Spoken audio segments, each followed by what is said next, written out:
Amigos do canal Estudos Espíritas por Angélica e Ricardo, sejam todos bem-vindos, espero que estejam com saúde dentro das suas casas, a mais um estudo do Evangelho. E fechando agora os nossos olhos da carne e elevando os nossos olhos do Espírito aos céus, vamos orar. Nesse momento, elevando os nossos pensamentos a Deus, nosso Pai, e agradecendo ao Supremo Doador da vida pela bênção da vida e pela doce oportunidade de estarmos juntos para estudar e aprender sobre o nosso Mestre, que há muito tempo conhecemos, mas que ainda temos uma grande dificuldade de entender e praticar os seus ensinos. E nesse momento, nada melhor do que orarmos em conjunto a oração que Jesus nos ensinou. Pai nosso que estais nos céus, e santificado seja o vosso nome, e venha a nós o vosso reino, e seja feita a vossa vontade, assim na terra como nos céus. E o pão nosso de cada dia nos dai hoje. Perdoa as nossas ofensas, assim como nós perdoamos a quem nos tem ofendido. E não nos deixeis cair em tentação, mas livra-nos de todos os males, que assim seja, graças a Deus. Nós agora estamos chegando já no capítulo de número 18, e o subtítulo é a parábola do festim das núpcias. Nos fala o Evangelho, aspas, de novo, começou Jesus a falar em parábolas, dizendo-lhes, o reino dos céus é semelhante a um rei que celebrou as bodas do seu filho, e enviou os seus servos a chamar os convidados para a festa, e estes não quiseram vir. Enviou ainda outros servos com esse recado, dizei aos convidados, tenho já preparado o meu banquete, e as minhas reses e os meus cevados estão mortos, e tudo está pronto. Vinde às bodas. Mas eles não fizeram caso e foram um para o seu campo, outro para o seu negócio, e os outros, agarrando os servos, os ultrajaram e até mesmo os mataram. Mas irou-se o rei e mandou as suas tropas exterminar aqueles assassinos e incendiar as suas cidades. Então disse ele aos servos, as bodas estão preparadas, mas os convidados não eram dignos dela. E depois as encruzilhadas dos caminhos, e chamai para as bodas a quantos encontrardes. Indo aqueles servos pelos caminhos, reuniram todos os que encontraram, maus e bons. E a sala nupcial ficou cheia. Mas, entretanto, o rei, para ver os convivas, notou ali um homem que não trajava a veste nupcial e perguntou-lhe, amigo, como entraste aqui sem a veste nupcial? Ele, porém, emudeceu. Então o rei disse a seus servos, atai-o de pés e mãos e lançai-o nas trevas exteriores, e ali haverá choro e ranger de dentes. Porém que muitos serão os chamados, mas poucos os escolhidos. Isso está no Evangelho de Mateus, no seu capítulo 12, dos versículos 1 ao 14. Sobre a forma de alegorias, a parábola das bodas também é conhecida como o festim das bodas. Jesus nos transmite ensinamentos necessários ao nosso processo ascensional. Essa parábola encerra à luz da doutrina espírita o mais profundo ensinamento sobre o amor, um amor desinteressado, pois busca servir aos necessitados que não podem retribuir para aquele que serve e que possa experienciar esse amor. O amor que ama sem querer esperar ser amado. A doutrina espírita descreve o quadro deteriorado da fé na história da vinda do Messias, apontando assim as causas da sua salvadora vinda ao planeta. Eis que ele vem para salvar, mas os convidados o rejeitaram. Essa rejeição é a rejeição aos princípios da caridade. Essa passagem se refere também aos que ouvem o chamado para o amor devocional e beneficente, mas não o aplicam à própria vida e tampouco guardam o chamado em seus corações. O chamado Reino dos Céus representa o estado evolutivo superior do Espírito. As bodas indicam a união, a aliança. O Rei é Deus, o Pai e Criador. O Filho, para quem as bodas são preparadas, é Jesus. Os servos são os enviados do Criador, os guardiões planetários. Os outros servos são guardiães de outras categorias, mais aptos a lidar com diferentes diversidades culturais. Processo análogo ao ocorrido com o apóstolo Paulo na execução da sua missão junto aos gentios. As iguarias do banquete indicam as lições do Evangelho. O campo e o negócio são os interesses imediatos dos indivíduos. O ultraje e o homicídio indicam a categoria de espíritos inferiores que cometem crimes e atentados graves se forem contrariados. A veste nupcial representa a sinceridade espiritual ou o desprendimento das coisas materiais, condição necessária para se fazer aliança com Jesus. Trevas e ranger de dentes são simbolismos que indicam as reencarnações difíceis decorrentes das más escolhas feitas por cada um de nós reencarnantes. A essência das lições que a parábola transmite pode ser resumida em duas ordens de ideias. Primeira, destinação do homem à suprema felicidade, simbolizada na expressão Reino dos Céus. Segunda, condições para alcançar a perfeição espiritual ou alcançar o Reino dos Céus. Na parábola, o chamamento para alcançar o Reino dos Céus foi dirigido primeiramente a um grupo de convidados que já demonstravam possuir condições intelectuais e morais para alçar a um novo patamar evolutivo, participando-se de um acordo pré-estabelecido de participar da união com o Cristo, ora representado pela festa das bodas. Somente assim, vivenciando a lei de amor ensinada pelo Evangelho, a criatura humana poderia e pode ser mais feliz. Esses convidados para as núpcias detinham condições propícias para difundir e viver a mensagem do Evangelho, em razão dos seus aprendizados e de suas experiências. Contudo, desatentos quanto à importância do convite, se mostraram presos aos interesses imediatistas, recusando a participação no banquete. Alguns agiram até com violência, ferindo ou matando os emissários representados pelos servos.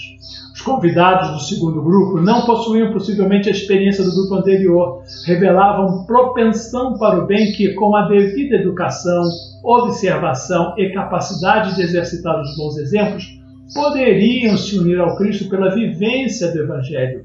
Os emissários desse grupo sabiam quais pessoas deveriam ser convidadas, quais espíritos possuíam traços morais suficientes para trabalharem juntos com Jesus e por Jesus. Mas, novamente, as condições para alcançar o reino dos céus não se restringem aos convites, sabemos muito bem disso. O convite é apenas uma oportunidade que surge aparentemente como se fosse uma obra do acaso. Muitas vezes é o que acontece. O convidado deste grupo deveria mostrar que possui algo mais que a simples boa vontade. Deveria ter firmeza, retidão de caráter, humildade, espírito de sacrifício, bondade, amor ao próximo e tantas outras. Tais aspectos simbolizam o chamado traje nupcial. O convidado que aparece nas bodas sem esse traje é uma representação clara dos falsos profetas. O falso profeta tem apenas a aparência do bem, mas não é verdadeiramente bom. São pessoas oportunistas, bajuladoras, que não têm o menor escrúpulo em trancafiar a fé e traficá-la. E se são religiosos, tudo fazendo para ter uma posição de destaque, é o que eles querem. Jesus nos alerta a respeito deles, dizendo em Mateus: guardai-vos dos vossos falsos profetas, que vêm ter convosco cobertos de peles de ovelhas e que por dentro são lobos rapaces. Conhecê-los-eis pelos seus frutos. Nos falou Mateus no capítulo 7, versículos de 15 a 16. O silêncio do convidado sem a túnica, quando abordado pelo rei, sugere a necessidade do silenciamento do passado em prol do seu próprio bem, quando o espírito parte para uma nova experiência reencarnatória. O festim ocorre porque o rei, isto é, Deus, decide comemorar as núpcias do seu filho Jesus com a humanidade. O simbolismo das núpcias é muito profundo, reportando ao encontro do ego com o eu crístico, do homem com o Cristo e da alma com Deus. Para comemorar este enlace matrimonial, o rei pede a seus servos que chamem os convidados. São classificados como servos todos aqueles que fielmente fazem a vontade de Deus. Entretanto, esses convites continuam sendo feitos a todo momento e a toda a humanidade até os dias de hoje. As recusas às bodas são feitas por espíritos ainda fortemente ligados a uma vida puramente material, a seus campos e seus negócios, e que desconhecem momentaneamente a existência do rei e do seu banquete. Aliás, em geral, a humanidade continua muito envolvida com as questões materiais também no momento atual do nosso orbe. Deste modo, constata-se que não adianta somente ser convidado, é preciso antes estar preparado para participar deste banquete. Em uma belíssima alegoria, o banquete nupcial simboliza todos os recursos que Deus provê e oferece gratuitamente ao processo de iluminação de todos os espíritos. E o que significa atar as mãos e os pés e ser lançado às trevas exteriores? Essa frase nos mostra que aqueles que se recusam a ouvir as verdades que Jesus nos ensinou terão que passar por várias reencarnações expiatórias. Kardec nos explica na questão 262 do Livro dos Espíritos da seguinte maneira, aspas, Deus pode impor certa existência a um espírito quando este, pela sua inferioridade ou má vontade, não se mostra apto a compreender o que lhe seria mais útil, e quando vê que tal existência servirá para a purificação e para o progresso do espírito, e ao mesmo tempo que lhe sirva de uma expiação, falou-nos Kardec. Apegados ainda à superficialidade dos valores meramente materiais e sensoriais, e todos eles transitórios, vamos a cada dia recusando esse convite que Deus nos faz, a fim de que convenhamos a comparecer à grande festa espiritual da nossa redenção pela lei do amor. Já as expressões lançar às trevas exteriores de choro e ranger de dentes também podem ser interpretadas como as aparentes torturas morais na erraticidade e os sofrimentos na futura reencarnação que atuam como instrumentos didáticos de aprimoramento espiritual. Assim, o convite para participar do festim se encontra inscrito na nossa consciência dentro de cada um de nós, desde o momento da nossa criação e de cada espírito. Allan Kardec escreve que o incrédulo ri desta parábola pela sua pueril e tola ingenuidade. As pessoas que desprezam o convite, indo para a casa de campo ou para os afazeres, significam os que se prendem aos valores materiais e desprezam as coisas espirituais. Não obstante, a má vontade manifestada pelos hebreus, a eles envia-lhes Deus o próprio Jesus, a fim de lhes recordar e aperfeiçoar o conteúdo daquelas leis, cuja observância lhes daria a conhecer o estado de alegria e de gozo espiritual que constitui o reino dos céus. Todavia, sobremaneira preocupados em conseguir vantagens puramente materiais, lembre-se que os hebreus aspiravam à hegemonia política do mundo. Excusaram-se de novo, sendo que alguns, enervando-se com tal insistência, não só repeliram a mensagem do Cristo, como ainda o ultrajaram e o imolaram na cruz. Mas o ensino não parou aí. Vestir a túnica nupcial é atender ao chamado de Jesus, aos seus ensinos e exemplos, tais como em Mateus, vinde a mim, Tiago, e eu te mostrarei a minha fé pelas minhas obras. Novamente Mateus, assim resplandeça a vossa luz diante dos homens. Buscai primeiro o reino de Deus e de sua justiça. Em Lucas, eu, porém, entre vós sou como aquele que serve. E em João, não amemos de palavra nem de língua, mas por obras e em verdade. E muitos mais. Era costume antigo, aliás, como ainda hoje, usar para cada ato ou para cada cerimônia uma roupa de acordo com o ato ou a cerimônia que vai se vestir. O preconceito de todos os tempos tem determinado o vestuário a ser usado em certas e determinadas ocasiões. É assim que não se vai a um enterro com uma roupa clara, como também não se vai a um casamento com uma roupa de jeans. A veste de núpcias simboliza o amor, a humildade, a boa vontade de encontrar a verdade para observá-la, ou seja, a pureza das intenções, a virgindade espiritual. Notemos que o banquete é de bodas, portanto, é festa de núpcias entre o Cristo e a sua igreja. Aspas, onde estiverem 2 ou 3 reunidas em meu nome, aí estarei no meio deles, nos falou o Senhor. Tal é a solene promessa do nosso Mestre. O acesso é franqueado aos que o quiserem, por isso o augusto recinto está repleto de convivas bons e maus. Notemos bem esse pormenor, bons e maus. Não há escolha, não há seleção, não há preferência. Os que o quiserem podem entrar sem nenhum impedimento. Esta figura parabólica também se acha plenamente concretizada na história do Espiritismo. Os charlatões e os impostores apresentam-se rotulados de espíritas, prontificando em nome da terceira revelação fazer maravilhas. Os mercantilizadores, os exploradores da ingenuidade, da crendice e da ignorância exercem seu deplorável comércio e sua indecorosa e execrável simonia, que é a compra ou venda ilícita de coisas espirituais.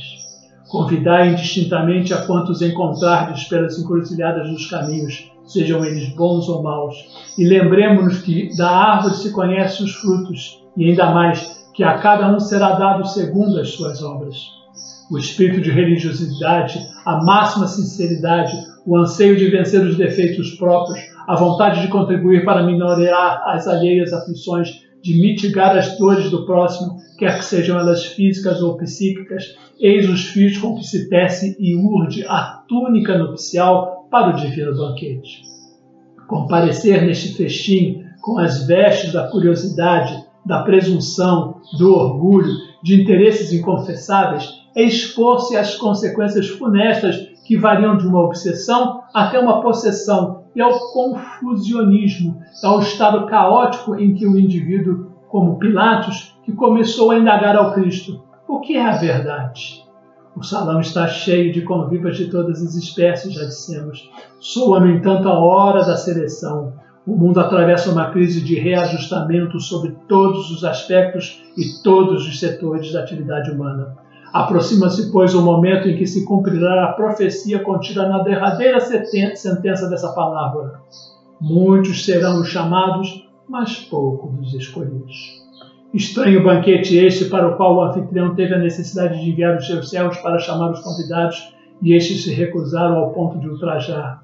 Os 10 mandamentos foram revelados, aos quais passaram a representar perene convite a todas as criaturas humanas no sentido de se precatarem contra os desregramentos e os desmandos das leis.